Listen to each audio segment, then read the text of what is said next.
समय सार आचार्य कुंद कुंद देव द्वारा रचित इसका कर्ता कर्म अधिकार अपन ने कक्षा में प्रारंभ किया है। बहुत महत्वपूर्ण यह अधिकार है।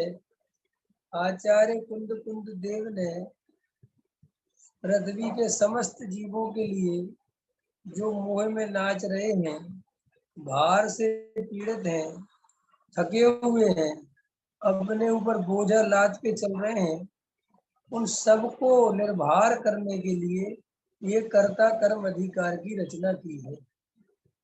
वस्तु स्वरूप कैसा है और अज्ञानता से हम कैसा मानते हैं, ये बात हमें समझनी है। वस्तु स्वरूप ऐसा है कि जीव माने मैं जानने देखने के अलावा कुछ नहीं कर सकता और मानता ऐसा हूं कि मैं बहुत कुछ कर सकता हूँ। यहीं से दुख की कहानी चालू होती है। यही दुख का मूल कारण है। तो आचार्य कुंद कुंद देव कहते हैं, समस्त ज्ञानी कहते हैं कि अगर तुम्हें दुख हो रहा है, अगर तुम्हें तकलीफ हो रही है, अगर तुम्हें आकुलता हो रही है, तो उसका कारण कोई अन्य द्रव्य नहीं है, उसका कारण कोई दूसरे पर पदार्थ नहीं है। तो साफ कौन है? तो वो कहते आपका स्वयं का आपके द्वारा किया गया अज्ञान, विपरीत मान्यता, वस्तु स्वरूप के खिलाफ चलने की जो आदत है, उसके कारण प्रत्येक संसारी जीव दुखी है। वास्तव में दुख का कोई कारण नहीं है जगत में। हम सब इतने संसारी जीव, गरीब आदमी, हाथ पैर नहीं है, तकलीफ त्रेंच गद्दी के जीव, तो अपन को लगता है देखो जीव कितना दुखी है, कितना परेशान है। कर्मों के कारण जीव परेशान है। जीव ना कर्म के कारण परेशान है, ना किसी पर पदार्थ के कारण परेशान है। जीव परेशान है भ्रम से, अज्ञानता से। और वो अज्ञानता कोई दूसरा दूर कर दे, किसी के आशीर्वाद से दूर हो जाए, ऐसा भी नहीं है। उसकी चाबी भी अपने पास है। हम चाहें तो 1 मिनट में यहीं इसी समय सच्चा वस्तु स्वरूप समझें और तत्व निर्णय करें तो भी दुख मिट जाए। इसलिए पहले दुख को पहचानो कि दुख है क्या, दुख का कारण क्या है, इसको पहचानो, गहराई से समझो कि दुख है क्या चीज का, क्या दुख है मुझे, क्या तकलीफ है, मैं क्यों परेशान हूँ। तो आप जब उसकी गहराई में जाओगे तो आपको एकदम ख्याल में आने लगेगा कि अरे दुख तो मैंने पैदा किया है, दुख वस्तु स्वरूप में है ही नहीं। ख्याल में आए ना। आज देखो, सुबह एक जगह कार्यक्रम था, वहां पर एक मेरा थोड़ी देर का प्रवचन था, तो उसमें चर्चा मैंने कही थी कि जीव वास्तव में इतना कंफ्यूज है, इतना कंफ्यूज है कि उसे पता ही नहीं है कि वो करना क्या चाहता है। उसे ना ये पता है कि उसे मोक्ष क्यों जाना है, ना उसे ये पता है कि पैसा क्यों कमाना है, ना उसे ये पता है कि शादी क्यों करना है, ना उसे ये पता है कि पढ़ाई क्यों करना है, ना उसे ये पता है कि शास्त्र क्यों पढ़ना है। तो फिर ये करता क्यों रहता है? कंफ्यूजन चलता रहता है। उसे जो जैसा समझाता है वो वैसी दौड़ लगाता है, और आदत पड़ी हुई है दौड़ लगाने की। जब स्कूल में पढ़ते थे तब वहां पर माँ बाप ने दौड़ लगवाई, पढ़ो पढ़ो पढ़ो पढ़ो पढ़ो, भागो भागो भागो, स्कूल जाओ स्कूल जाओ स्कूल जाओ, अच्छे नंबर लेके आओ, टॉप क्लास पास हो जाओ। स्कूल में टीचरों के पास गए, उनने भी वही बातें बताई, पढ़ो लिखो पढ़ो लिखो पढ़ो लिखो, पढ़ने लिखने लग गए। अब हमने पढ़ने लिखने वालों से ये कभी प्रश्न नहीं किया कि साहब आप तो इतने पढ़ लिख गए, आपको सुख मिला कि नहीं मिला, आप सुखी हुए कि नहीं हुए, ऐसा कोई प्रश्न नहीं करता। और वही बच्चा बड़ा होकर पढ़ाई पूरी करके फिर उसको उपदेश देते कि पैसा कमाओ पैसा कमाओ पैसा कमाओ, तो पैसा कमाने लग जाता है। फिर उससे कहते हैं अब पैसा कमाना सीखे, अब शादी करो शादी करो शादी करो। कोई शांति से बैठ के ऐसा मन में प्रश्न नहीं करता कि ये मैं जो कर रहा हूँ, करे जा रहा हूँ, सुखी हो भी पाऊंगा कि नहीं हो पाऊंगा, इससे सुख का कोई संबंध है भी कि नहीं। मेरे माँ बाप मुझे इतना लंबा चौड़ा भाषण दे रहे हैं कि शादी करो, बच्चे करो, खुद ने ये सब करके ये अभी भी दुखी दिखते हैं, अभी भी आपस में लड़ते रहते हैं, बच्चों की शिकायतें करते रहते हैं। तो कोई भी जीव कुल मिला के विचार करने को राजी नहीं है। फिर क्या होता है, वही बच्चा शादी कर लेता है, शादी करने के बाद वो मंदिर में जाता है, अथवा मंदिर तो पहले भी जाता था लेकिन अब बड़ा हो गया तो मंदिर में जाने लगा। माँ बाप ने फिर एक और भाषण दिया, समाज वालों ने कहा स्वाध्याय सुना करो बेटा, जीवन में पैसा सब कुछ नहीं है, स्वाध्याय भी बहुत जरूरी है। उसने कहा अच्छा साहब ये भी जरूरी है, बोले हाँ। तो मंदिर में जाके स्वाध्याय सुनने लगा। अब स्वाध्याय में पंडित जी ने, महाराज जी ने, जिसके भी प्रवचन में गया, वहाँ ये बातें बताई कि संसार में सुख नहीं है, विषय भोगों में सुख नहीं है, पैसे में सुख नहीं है, संयोगों में सुख नहीं है। अब वो बेचारा मन में तो वो भी सोचता है यार ये कह तो सही रहे, सुख बुख तो है नहीं। तो उनकी भी हाँ में हाँ भरता है कि आप बिल्कुल सही कह रहे साहब, सुख तो नहीं है। तो अब वहां पे क्या होता है कि साहब सुखी होने के लिए क्या करें कि जो पैसा जोड़ा है उसका दान करो, थोड़ा थोड़ा दान करो मंदिर में, मंदिर को मंदिर बनवाओ, पंडितों की सुनो, शास्त्र पढ़ो, स्वाध्याय करो। अच्छा बाजार में खाते हो, बाजार का त्याग करो, नियम व्रत पालो। तो वो बेचारा रेस में हिस्सा लिया है ना, तो पहले पढ़ाई की रेस में दौड़ता था, फिर घर गृहस्थी की दौड़ में दौड़ा, अच्छा पति बनूं, अच्छा माँ बाप बनूं, फिर अच्छा धार्मिक आदमी बनूं, धर्मात्मा भी नंबर बनकर बनना चाहता है। तो वहां पर कुछ नियम व्रत पालता है, मंदिर जाता है, दान देता है, पंडित जी के प्रवचन सुनता है और सोचता है कि अब मैं सुखी हो जाऊंगा। लेकिन वो सुखी तब भी नहीं होता, क्योंकि वो अंदर में कोई निर्णय नहीं करता कि सुखी होने का उपाय है क्या। उसे तो जो जैसा रास्ता बताता है, जैसे जैसे रास्ता समझाता है, वो वैसे वैसे दौड़ लगाता रहता है। ये प्रॉब्लम बहुत भयंकर है। अब दूसरी प्रॉब्लम क्या है, दूसरी प्रॉब्लम ये है कि आत्मा के अंदर दो गुण हैं। कितने गुण हैं, दो गुण हैं तो बहुत सारे गुण, लेकिन अपन दो गुणों पे बात करते हैं। एक है श्रद्धा गुण और एक है चारित्र गुण। अब जो धर्म है, जो आनंद का मूल कारण है, वो है श्रद्धा। माने श्रद्धा क्यों है कि जब तक जीव को सम्यक दर्शन की प्राप्ति नहीं होती, तब तक जीव का ज्ञान भी सम्यक ज्ञान नहीं होता और जीव को सम्यक चारित्र माने आत्मा में लीनता भी नहीं होती। तो सम्यक दर्शन आधार है और सम्यक दर्शन है श्रद्धा गुण की पर्याय। अब देखना गहराई से, बहुत इंपॉर्टेंट बात कर रहा हूँ। ये मैं सुबह की बात अभी क्यों कर रहा हूँ, क्योंकि मुझे वो बात इतनी इंपॉर्टेंट लगी कि वो सब जीवों को सुनने मिलनी चाहिए, इसलिए वो रिकॉर्डिंग नहीं हुई। तो मैंने कभी हो जाएगी, सबको मिल जाएगी। अच्छे से समझना प्रॉब्लम क्या है। प्रॉब्लम ये है कि हमारे जो चारित्र गुण का विकार है, जिन्हें हम भाव कहते हैं, परिणाम कहते हैं, उनकी क्या स्थिति है कि वे क्षण क्षण बदलते हैं। जैसे हम मंदिर में गए तो हमारे परिणाम मंदिर के हो गए, विधान में बैठे तो हमारे परिणाम विधान के हो गए, उनने भजन गाए, ओहो भय मुनिवर कब मिले उपकारी, तो मुनिराज की भक्ति करने लग गए। उनने देव का भजन गाया तो देव की भक्ति करने लग गए। उनने शास्त्र की भक्ति करी तो शास्त्र के गीत गाने लग गए। अब भाव है वे तो, अबे भाव में क्या होते हैं कि मंदिर में चढ़ते चले जाते हैं। फिर किसी ने कहा ले जाएंगे दिल वाले बोलियां ले जाएंगे, लिखो साहब लाख रुपए लिखो हमारे, तो भावों में चढ़ के लाख रुपए लिखा देता है। अब देखना मजेदार बात, अब वो पंडित जी समझाते हैं परिणाम सुधारो, परिणाम सुधारो, तो इसको वो मंदिर में परिणाम सुधरे हुए लगते हैं। इसको लगता वाह वाह परिणाम तो बहुत अच्छे हो गए, और लेकिन जैसे ही मंदिर से निकलता है तो वे परिणाम बिगड़ जाते हैं। अब मंदिर में आते ही वहां तो लाख रुपए दान दे रहा था और यहाँ दुकान पे आते ही लोग कसाई ने घेर लिया, यहाँ 2 लाख कमाने की सोचने लगा। अब अब देखना कितना कंफ्यूज है।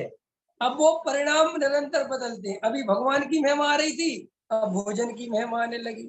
अभी भोजन की महिम आ रही थी, थोड़ी देर बाद पत्नी की महिम आने लगी। पत्नी की महिम आ रही थी, थोड़ी देर बाद बच्चे की महिम आने लगी। अब ये परिणामों का खेल चलता रहता है और ये जीव माने हम सब इन परिणामों में उलझे रहते हैं। जैसे जैसे वो परिणाम चलते हैं वैसे वैसे हम अपना अनुभव करते हैं। हमारे अंदर अगर खाने के परिणाम चल रहे हैं तो हम ऐसा मानने लगते हैं कि मैं खाने वाला। पूजा में गए, पूजा के परिणाम चलते हैं तो मैं पूजा करने वाला। स्वाध्याय में बैठे तो मैं श्रोता, और अगर वो श्रोता को गद्दी पे बैठा दो तो वक्ता। ठीक है कि नहीं? होता है ना ऐसा? होता है ना अजय जी, रोमित जी, ऐसा होता है कि नहीं होता है? ऐसा होता है। अब ये सारी जिंदगी जीव समझ नहीं पाता कि करना क्या है, और सारा भाषण काय पे चलता है, परिणाम सुधारो, परिणाम सुधारो, परिणाम। अब ये बेचारे के परिणाम सुधरते नहीं, क्योंकि ये सोचता है मैं परिणाम करूं क्या। मंदिर में आता हूं तो मंदिर जैसे हो जाते, दुकान में जाता हूँ दुकान जैसे हो जाते, मैं तो परेशान हो गया। अब इसको समझ में नहीं आता करना क्या है।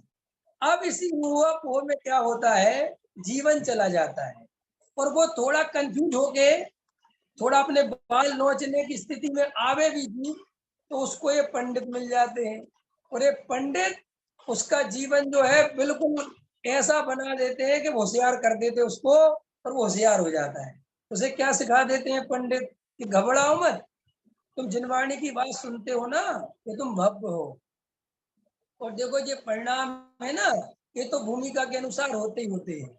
पैसा कमाने के परिणाम भी होते हैं, विषय भोग के परिणाम भी होते हैं, वो तो सम्यक दृष्टि को भी होते हैं। इसलिए इसमें कोई टेंशन की बात नहीं है।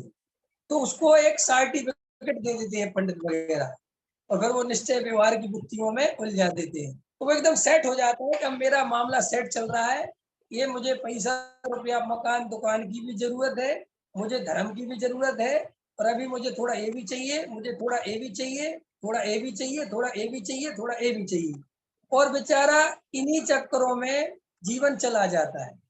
वो कभी आत्मानुभव के तल पर नहीं जा पाता, वो जीव कभी तत्व निर्णय नहीं कर पाता, और उसे बड़े बड़े दिलासा दे दिए जाते हैं कि तुम चिंता मत करो, इस जन्म में नहीं तो अगले जन्म में मोक्ष पक्के में चले जाओगे, तो तुम तो भव्य जीव हो, और तुम तो कांजी स्वामी के चेले बन गए तो मोक्ष तो पक्का है।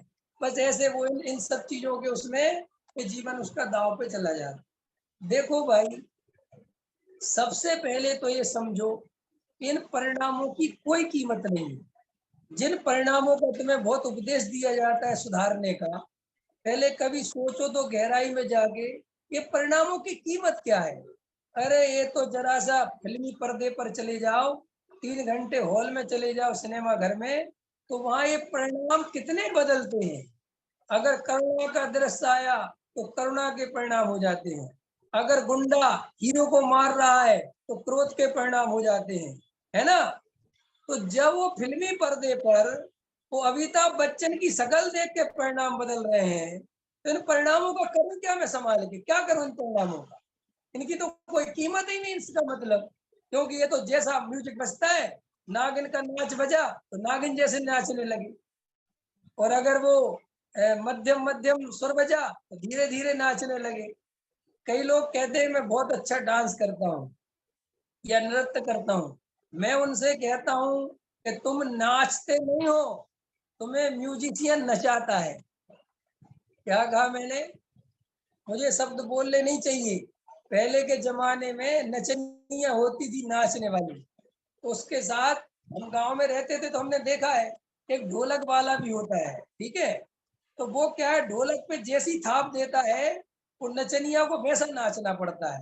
तो नचनिया को भ्रम क्या होता है कि मैं नाचती हूँ, और ढोलक वालों को पता है कि नचाता तो मैं हूँ। अगर मैं थाप ढीली दूंगा तो तू नाच नहीं पाएगी। ऐसे ही ये जीव समझ नहीं पाता, ये परिणामों में कुछ नहीं रखा। अरे तुम्हें 12 भावनाओं का पाठ सुनाएंगे तो तुम मुनि बनने की सोचने लगोगे, और तुम्हें धीरू भाई अंबानी की स्टोरी सुनाएंगे तो तुम अरबपति बनने की सोचने लगोगे। तुम कभी समझ ही नहीं पाओगे कि तुम्हें करना क्या है। और तुम जब 12 भावनाओं की कहानी सुनते हो तो रोमांचित होते हो, खुश होते हो, क्या बड़ा अच्छा बड़ा अच्छा। वो बड़ा अच्छा कुछ नहीं है, वो 2 सेकंड के परिणाम है, 2 मिनट बाद खत्म हो जाएंगे। और कभी कभी लोग इन परिणामों के भरोसे इतने चढ़ जाते हैं कि मुनि बन जाते हैं, नग्न दिगंबर दीक्षा ले लेते हैं, और वे परिणाम फिर रुकते तो है नहीं। क्यों क्यों नहीं रुकते? उसका कारण ये है कि वो परिणाम जिसके आधार से टिकना चाहिए, वो ज्ञायक भाव तो देखा ही नहीं, उस आत्मा का तो अनुभव किया नहीं। वो तो बार बार 12 भावनाओं का वैराग्य जगह जगह के सुतदारा हो न सीरी, सब स्वार्थ के हैं भीरी, है नहीं। सूरज चांद छिके छिपे निकले ऋतु, फिर कर कर आवे, और प्यारी आयु ऐसी बीते पता नहीं पावे। ऐसी बातें सुन सुन के महाराजों के उपदेश सुन सुन के, अरे शादी करना तो नरक जाना है, तुझे नहीं पता, एक शादी करेगा सब्जी लाला के मर जाएगा, बोझा ढो के मर जाएगा, कुछ नहीं रखा रे शादी करने में, चढ़ गया बेचारा चने की पेड़ पे। अब ये तो समझाने के अंदर तो स्त्री में सुख दिख रहा था, लेकिन वो स्त्री की जिम्मेदारी से घबरा के मुनि बनने के रास्ते में चला गया। तो भैया रास्ते में मुनि तो बन गए, लेकिन जब काम वासना सताएगी, जब वो भाव चढ़ेंगे, तब क्या करोगे? फिर दबाओगे, क्योंकि अब मैं मुनि बन गया। तो इस तरीके से पूरे जीवन भर ये जीव समझ ही नहीं पाता कि मुझे करना क्या है।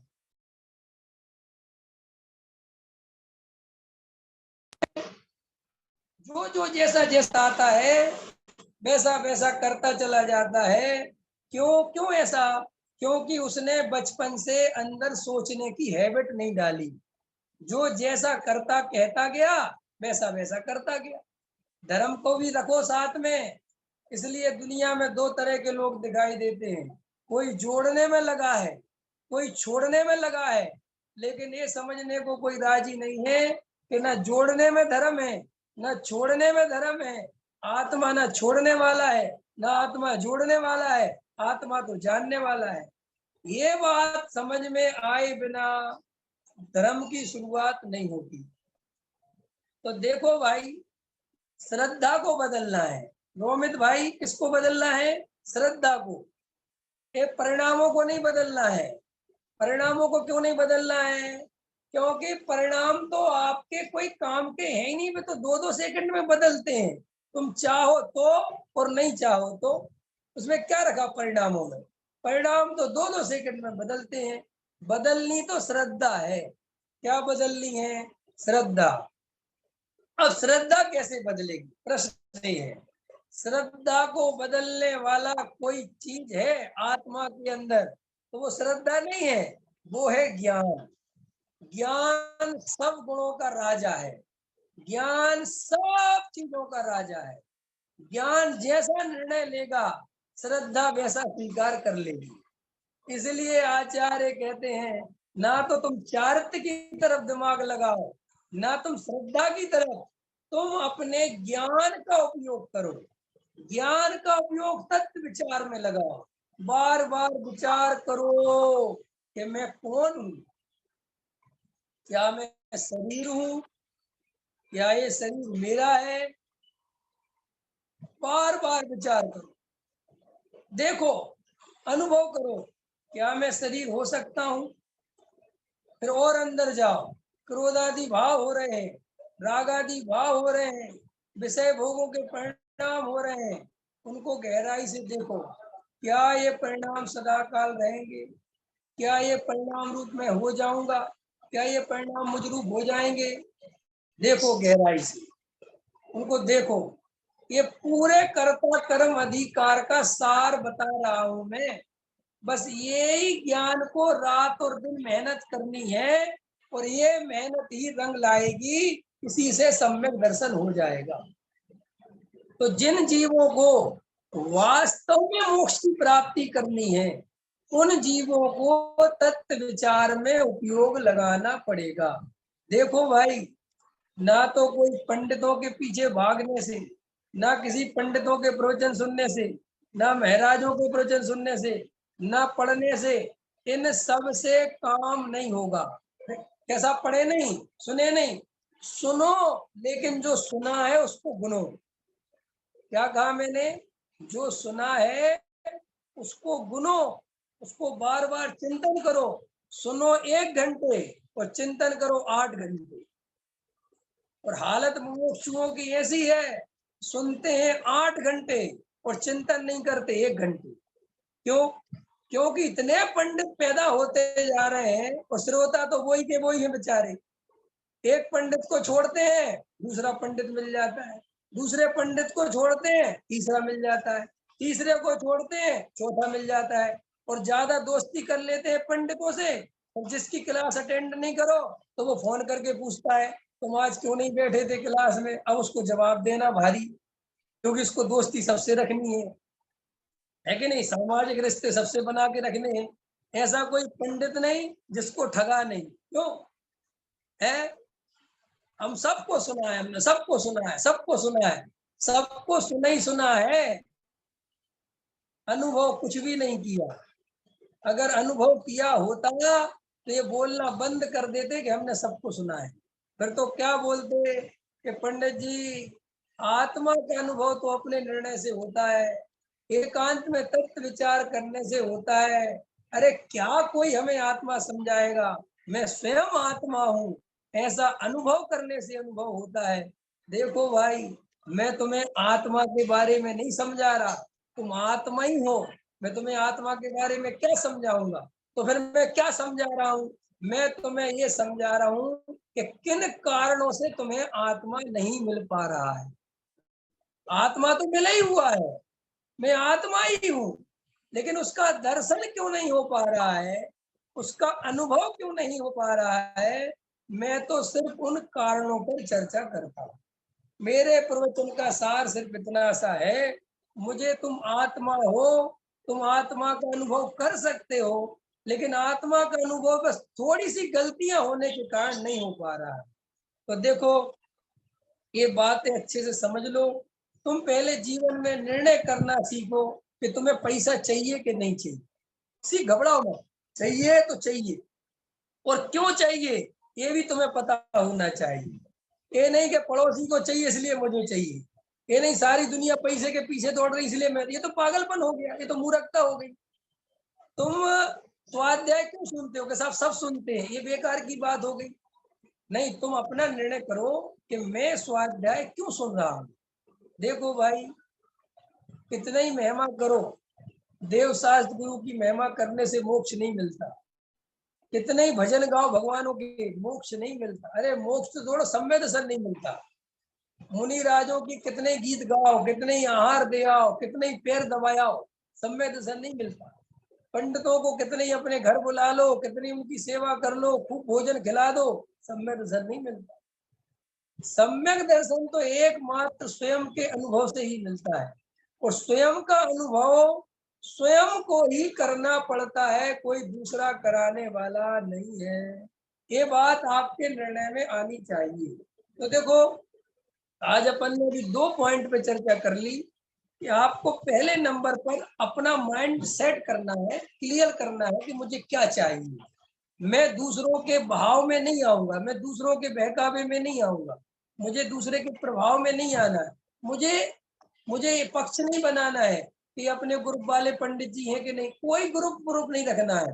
कोई पंडित कहीं के हो, कोई महाराज कहीं के हो, अरे कोई जाति के हो, किसी पंथ संप्रदाय के हो, अगर वो सत्य बोल रहे हैं और उनके सत्य से मुझे कुछ बात जम रही है, तो तुम किसी की मत सुनना, सुनना उनको, डरने की कोई जरूरत नहीं है। ख्याल में आया? और अपने बिल्कुल सारा जगत जिनको पूज रहा हो, लाखों आदमी जिनको पूज रहे हो, लेकिन तुम्हें उनसे लाभ नहीं होता हो, तो तुम उनको जबरदस्ती मत सुनना। भाई, जैन धर्म बहुत ईमानदारी का धर्म है। यहाँ कोई तुम्हें परेशान होने की जरूरत नहीं है। हमें महावीर भगवान ने यही बताया है कि प्रत्येक जीव स्वतंत्र है, और वो अपना कल्याण करना चाहे तो कर सकता है, उसे कोई रोकने वाला नहीं है। तो देखो, बहुत सारे लोग धर्म के नाम पर परिणामों को सुधारने की कोशिश करते हैं, लेकिन परिणाम सुधरते नहीं, क्योंकि परिणाम सुधरने का जो असली कारण है वो स्वयं का आत्मा है। जब तक हमें अपनी आत्मा की सच्ची अनुभूति नहीं होगी, सच्चा भेद ज्ञान नहीं होगा, हम थोड़ी देर के लिए भले ही पैसे को गाली दे दें और पैसे से थोड़ी देर के लिए हमारा मोह कम भी हो जाए, लेकिन वो ज्यादा देर टिकने वाला नहीं है, वो वापस हो जाएगा। और सारी दुनिया यही प्रयास कर रही है, भाषण दिए जा रहे हैं, पैसे का मोह छोड़ो, पैसा तुम्हें नरक ले जाएगा। लेकिन अभी तो स्वर्ग ले जा रहा है सबको, नरक जब ले जाएगा तब भी तब से देखेंगे। नरेंद्र जी समझ में आता है कि नहीं आता है? अब वो खूब कहते हैं परिग्रह दुख का कारण है, परिग्रह कौन मानता है दुख का कारण? उसे लगता है एक ले दे के परिग्रह ही तो सुख का कारण दिख रहा है।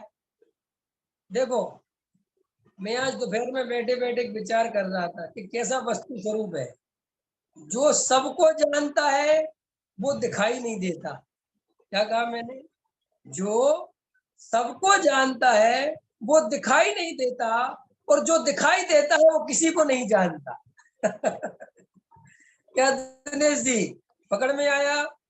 दुनिया में सब जगह पुद्गल पुद्गल दिखाई देता है, लेकिन पुद्गल बेचारा किसी को नहीं देखता, और जो आत्मा सबको देखता है वो किसी को दिखाई नहीं देता। अब क्या करें बताओ, कितनी बड़ी प्रॉब्लम है। इसलिए बेचारा पुद्गल पुद्गल दिखता है, तो ये जीव राजा जो देखने वाला है, ये अपने को तो भूल जाता है कि मैं देखने वाला हूँ, और उस पुद्गल के पीछे दौड़ लगाता रहता है, पागल हो जाता है। पुद्गल पुद्गल, मिलता कुछ है नहीं, सुख वहां मिलता नहीं। अब लोगों को क्या गजब की बात है, संयोगों में सुख नहीं है, ये बात समझ में आती है। आती है नहीं आती क्या? पैसे में सुख नहीं है, बात समझ में आती कि नहीं आती है? सब समझ में आता है, लेकिन ये समझ करे क्या जब तक इससे बढ़िया सुख नहीं मिले? क्या करे बताओ? अब मेरे को आत्मा का सुख तो मिला नहीं, और मैं तुमसे जो थोड़ा बहुत सुख मिल भी रहा है तुम्हें, वो सुख और छीन लूं तुमसे, तो क्या होगा तुम्हारा? वही हो रहा है लोगों का। जो ये त्यागी वृत्ति, अज्ञानी त्यागी वृत्ति, चेहरों पे इनके 12 बज रहे हैं, उदासी छाई हुई है, सेठियों की तरफ ताकते रहते हैं, सेठियों के आगे पीछे दौड़ते हैं और ब्रह्मचारी बन गए। इनकी हालत ऐसी क्यों है? सोचा कभी? इनके साथ बहुत अन्याय हो गया। कैसे अन्याय हो गया?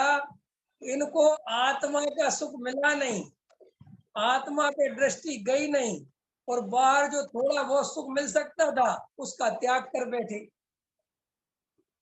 अब वो ग्रस्त का चेहरा खिला हुआ दिख रहा है और इनका मुरझाया हुआ दिख रहा है, जबकि वास्तव में तो ऐसा होना चाहिए, ग्रस्त ग्रस्त तो है ही, त्रस्त, परेशान, लेकिन वो देखता है कि हमसे ज्यादा परेशान तो हमें महाराज दिख रहे हैं, है नहीं? तो वो सोचता पता नहीं क्या है। तो इसलिए संसार में आपको कहीं नहीं भागना है, आप डरो मत किसी चीज से। आप ये मत सोचो कि इसको पाप है, इसमें पाप है। बात पाप की नहीं है, बेपाप आत्मा का सुख मिले बिना छूटेंगे नहीं। कल के प्रवचन में मैंने बोला था, त्याग व्रत से आत्मा नहीं मिलता, ख्याल में है ना? लेकिन जब आत्मा मिलता है तो त्याग व्रत हो जाता है। ये बात अपने जीवन में नोट कर लो। इसलिए त्याग व्रत से आत्मा मिल जाएगा, ऐसी जिनकी मान्यता है वो तो मिल रहा हो तो भी नहीं मिलेगा, ऐसा समझ लो। क्यों? क्योंकि मिथ्यात्व और ज्यादा गहरा हो गया। देखो भाई, त्याग व्रत से कसाय का भाव नहीं होता। जबरदस्ती त्याग करने से, जबरदस्ती इंद्रिय संयम लेने से, इंद्रियों का दमन करने से, जबरदस्ती वैराग्य में आगे बढ़ जाने से कसाय का भाव कभी नहीं होता। ये परम सत्य है कि कसाय का भाव जिस जीव का होता है उसके संयम आ जाता है। क्लियर हो गई ये बात? तो देखो, आपको ये बात अच्छे से समझ लें पहले। आप रेस से बाहर हो जाओ, आप दुनिया के साथ दौड़ लगाना बंद कर दो। सारे लोग मंदिर 8 बजे जाते हैं, रितु जी कितने बजे जाते हैं? 8 बजे। सारी भीड़ इकट्ठी होती है और आप भी 8 बजे जाते हो, ठीक है कि नहीं? तो आप रोमित जी ऐसा करो, एक दिन जाओ 8 बजे, और एक दिन जाओ 9 बजे, और एक दिन जाओ सुबह 7 बजे, और देखो इन तीन में से कौन से समय में मुझे ज्यादा लाभ हुआ, जब मंदिर में भीड़ ज्यादा थी या जब मंदिर में कोई नहीं था। आप देखोगे, अभी लिख के ले लो, कल ही प्रैक्टिकल कर लेना।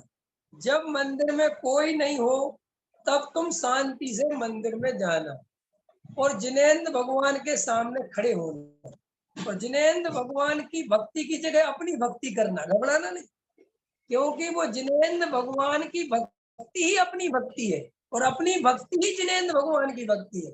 बैठ के शांति से जिनेंद्र भगवान को देखना कि जिन ऐसा जैसे ये बैठे हैं बिल्कुल ऐसे ही मैं शांति से अंदर बैठा हुआ हूँ, मेरा बिल्कुल ऐसा ही स्वभाव है, मेरे में और आप में कोई अंतर नहीं है। ऐसा 10-5 मिनट जितनी देर तुम्हारा मन लग जाए उतनी देर उसका ध्यान लगाना, उसका स्वाद लेने की कोशिश करना, कोई विकल्प नहीं करना कि साहब नमोकार मंत्र पढ़ लूं, अर्घ पढ़ लूं, ये पढ़ लूं, वो पढ़ लूं। ये सब आपके रेस के हिस्से हैं, ये सब आपके अंतर में भर दिए गए हैं। आपको पढ़ना है आप पढ़ लो, लेकिन बाद में जिनेंद्र भगवान के दर्शन का सार उनको अर्घ चढ़ाना नहीं है। जिनेंद्र भगवान अर्घ चाहते भी नहीं है। जिनेंद्र भगवान का असली दर्शन का सार निज दर्शन है। क्या दर्शन है? हमारे यहाँ मंदिर जाने का अन्य कोई प्रयोजन नहीं है, जिन दर्शन कर निज दर्शन पाने का ही प्रयोजन है। और जो जीव निज दर्शन नहीं करते मंदिर जाकर, वो वास्तव में मंदिर ही नहीं जाते, वे तो परंपरा का निर्वाह करते हैं। तो आप परिणाम इन सब चीजों के प्रति जागृत हो, देखो, समझो, कोई रेस में हिस्सा मत लो। आपके अंदर कौन सी कसाय भरी पड़ी है, आप क्या चाहते हो। आप कहीं देखा देखी तो आत्मा की बातें नहीं सुनने लगे, कहीं संसार से डर के घबरा के, या आपके पुण्य का उदय कमजोर पड़ गया है, आपके अनुसार काम नहीं हो रहे हैं, इसलिए तो आपको आत्मा की बातें अच्छी नहीं लगने लगी। सब चीजों का विचार करना है आपको। देखो भाई, इन सब कारणों को पहचानो। अगर कंफ्यूजन में तुम उन्हीं भी बन गए तो कुछ काम का नहीं है, और तुम निर्णय पूर्वक विषय भोगों को भी भोगोगे तो भी कुछ रिजल्ट निकल के आएगा। कितना खतरनाक बात बोल रहा हूँ मैं। क्या कह रहा हूँ मैं? अगर तुम परंपरा के चक्कर में भावनाओं में बह के मुनि भी बन गए तो वहां से जैसे जल को बिलोने से कभी घी नहीं निकलता, रेत को पेलने से तेल नहीं निकलता, है ना, ऐसे ही भावनाओं में बह के धर्म का आचरण करने से कभी धर्म नहीं होता। और उसकी जगह तत्व निर्णय पूर्वक, विचार पूर्वक शादी भी करना तो भी कुछ रिजल्ट निकलेगा। ख्याल में आएगी, लेकिन घबराना नहीं, होश रखना पूरा, बिल्कुल घबरा, जो करना हो पूरी दृढ़ता से करना। मुझे करना है, कोई कहे साहब बहुत पाप है, कोई बात नहीं, मुझे वो पाप करना है, देखना है क्या होता है। किसी के कहने से पाप छोड़ दिया और अंदर उसको करने की भावना बनी रही तो वो छूटा कैसे? लोगों का मैं जीवन देखता हूँ, बेचारे जीवन भर दमित करते हैं कसायों को, अंदर कुछ और चलता है, बाहर कुछ और दिखाते हैं। समाज के भय से, पाप के भय से, धर्म के भय से, परिवार के भय से, रिश्तेदारी के भय से उन कसायों को दबाए रखते हैं और कभी विचार नहीं करते कि ये कसाय आखिर चलती क्यों है। आखिर उस कसाय का निर्णय करे ना वो जीव, तो कुछ रिजल्ट भी निकल के आए, लेकिन कोई निर्णय कराने वाला ही नहीं, कुछ विचार ही नहीं करता, बस दबा के रखता है। और बुढ़ापे आते आते आते वो जो दमित कर रखा था वो बुढ़ापे में आते आते शिथिल हो जाता है, फिर ना उसे आत्मा की बातें अच्छी लगती हैं ना कुछ अच्छा लगता। इसलिए आचार्य कुंद कुंद देव हमसे घोषणा करते हैं कि तुम अपने अनुभव से ये तत्व निर्णय करना, तो तुम्हारे जीवन में क्रांति हो सकती है, सम्यक दर्शन की प्राप्ति हो सकती है। तो जो सुबह 2 पॉइंट निकल के आए कि आप परिणाम और कंफ्यूजन इनको पहले समझो। आप दौड़ मत लगाओ, रेस में दौड़ो मत, पहले शांति से देख लो कि मुझे क्या करना है क्या नहीं करना है। समझ में आया? अलका जी समझ में आ रही है बात? प्रमोद जी, मोक्ष चाहिए कि नहीं चाहिए, बोलो हाँ या ना। नरेंद्र जी बोलो, कोठारी साहब मोक्ष चाहिए कि नहीं चाहिए। सीधा सा जवाब है कि साहब मुझे चाहिए कि नहीं चाहिए, अब मैं जाके निर्णय करता हूँ, देखता हूँ पहले। अभी तो मैं जल्दी बोल देता हूँ मोक्ष चाहिए मोक्ष चाहिए, और वास्तविकता ये कि पता है नहीं कि मोक्ष होता क्या है। ख्याल में आया कि नहीं आया। ऐसी हालत है हमारी तिलक जी। आत्मा का सुख चाहिए कि नहीं चाहिए। अरे आत्मा का सुख चाहिए कि नहीं चाहिए। सुलभा जी चाहिए, तरुणा जी बॉम्बे चाहिए कि नहीं चाहिए। हाँ साहब, आत्मा का क्या होता है जी, आत्मा का सुख क्यों चाहिए आपको। आत्मा का सुख क्या है आत्मा के सुख में, तो ये तो हमने कभी सोचा ही नहीं। आप ही जैसे पंडित बताते रहते आत्मा का सुख आत्मा का सुख, तो हम भी कहने लगे दे दो भैया है, क्योंकि अपन लेने में तो पक्के है ना। कुछ भी मिल रहा हो ले लो, कुछ भी मिल रहा हो ले लो, लेने में कौन सा पीछे रहते हैं। किसी ने कहा आत्मा में सुख, अच्छा तो साहब वो भी दे दो। किसी ने कहा मोक्ष में सुख है तो वो भी दे दो। किसी ने कहा हृदय जवाहरात में सुख है तो वो भी दे दो। हमें तो सब दे दो दे दो दे दो। अरे भाई सीधी सी बात है, मैं पराधीन रहना पसंद नहीं करता, मैं किसी के अधीन नहीं रहना चाहता। और ये शरीर संजोगों में रह के देख लिया, ये मुझे पराधीन बनाते हैं। और मुझे पराधीनता पसंद नहीं, मुझे स्वाधीनता पसंद है। तो स्वाधीनता मोक्ष में है, सीधे सी गणित मोक्ष और मोक्ष मार्ग में है। इसीलिए मुझे मोक्ष मार्ग इसलिए चाहिए, ये तुम्हारा निर्णय अंदर होना चाहिए। ख्याल में आया कि नहीं आया।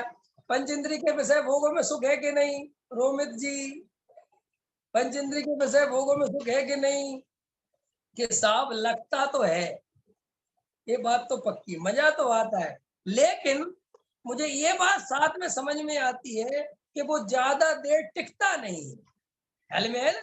ये तो तुम्हारे अनुभव की बात हो गई ना कि साहब जल्दी मत बोलो कि नहीं साहब सुख नहीं है। ऐसे नहीं, सुख तो है, ऐसा नहीं, सुख है लेकिन वो क्षण भर का है। और मुझे क्षण भर का सुख जो है पसंद नहीं आ रहा है, क्योंकि मुझे शाश्वत है, मैं शाश्वत हूँ, मुझे सदा काल रहना है। और मैं ये क्षण क्षण के भरोसे कब तक रहूंगा बताओ।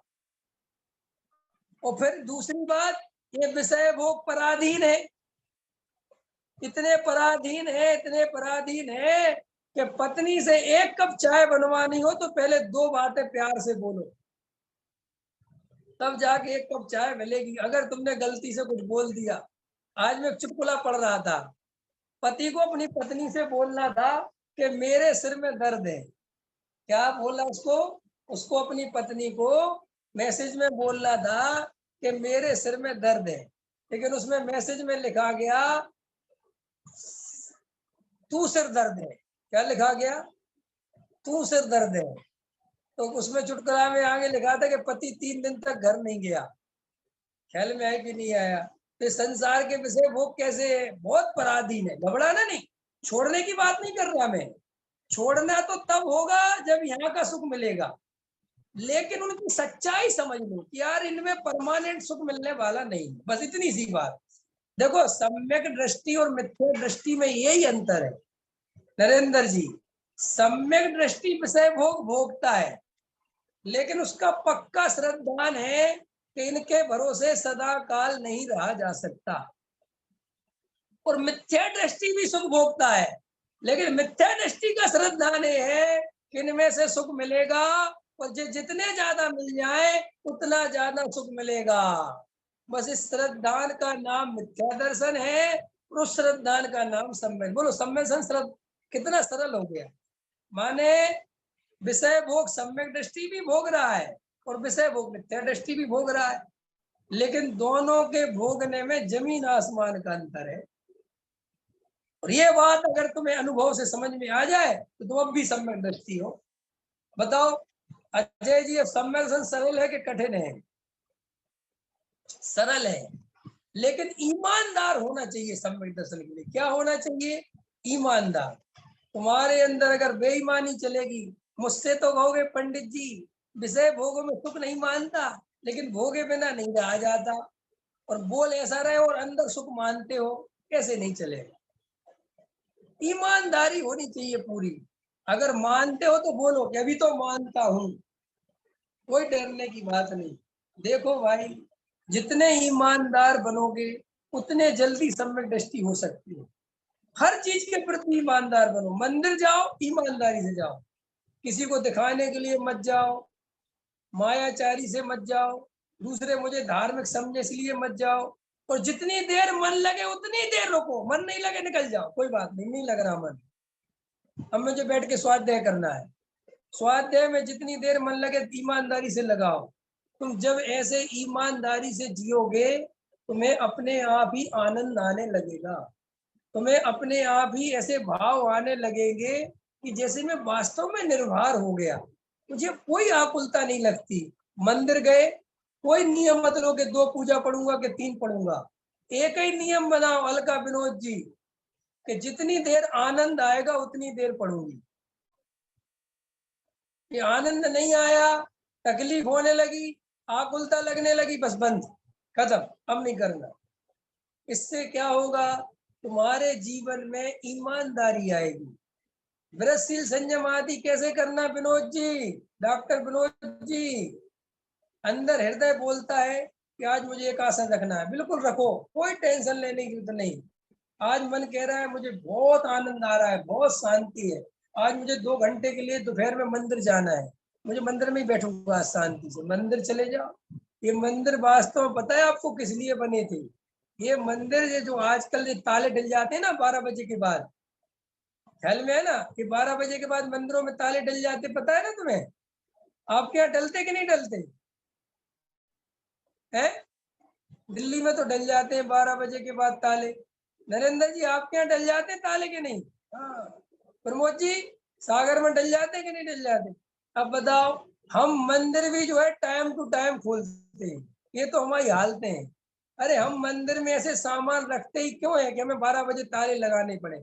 मैं तो कहता हूँ मंदिर में एक जगह ऐसी खुली होनी चाहिए कि दोपहर में आदमी का मन करे तो 2 घंटे जाके चुपचाप अपना धर्म ध्यान कर सके, बैठा रहे मंदिर में, कोई विकल्प नहीं। एक हॉल ऐसा होना चाहिए, लेकिन कुछ नहीं है, कोई इस तरफ ध्यान नहीं है।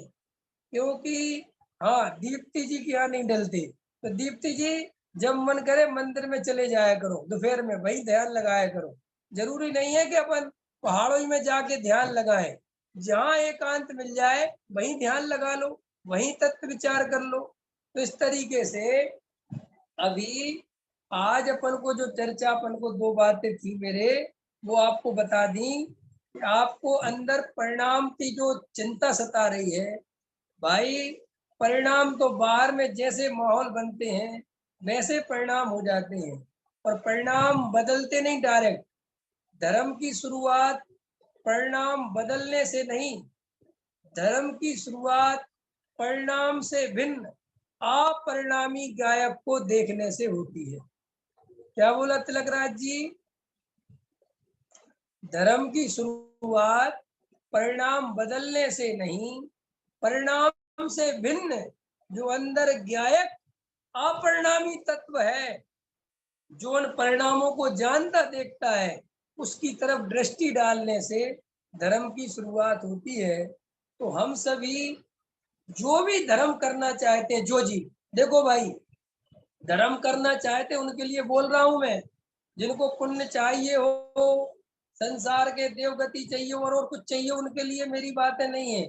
मेरी हर बात उस जीव के लिए है जो जीव आत्मानुभूति करना चाहता हो, जो जीव सम्यक दर्शन लेना चाहता हो, जो जीव मोक्ष मार्ग चाहता हो, जो जीव धार्मिक होना चाहता हो, ये सब उसके लिए कही जा रही बात है। तो क्या कह रहा हूं मैं कि आप शांति से बैठ के जितना बने उतना अपने अंदर जागृत होने की कोशिश करो। पंथ संप्रदाय का मोह छोड़ दो, किसी भी गुरु, किसी भी पंथ, किसी संप्रदाय का मोह मत रखो। सिर्फ मोह करना है, अपनापन करना है, तो एक अपने ज्ञायक भाव में करो। किसमें करो अपनापन? सिर्फ अपने ज्ञायक भाव में। और जगत में कहीं पर भी अपनापन करने लायक नहीं है।